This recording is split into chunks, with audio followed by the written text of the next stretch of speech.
அனைவருக்கும் வணக்கம்.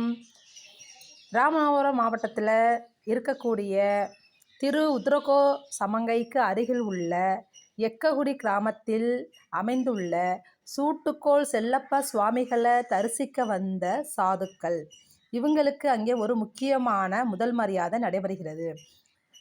சூட்டுக்கோள் செல்லப்பா சுவாமிகளுக்கு தீப தூப ஆராதனை முடிஞ்ச உடனேயே இவங்களுக்கு சங்குநாதங்கள் முழங்க தீபதூப ஆராதனையோட முதல் உணவு வழங்கப்படுகிறது.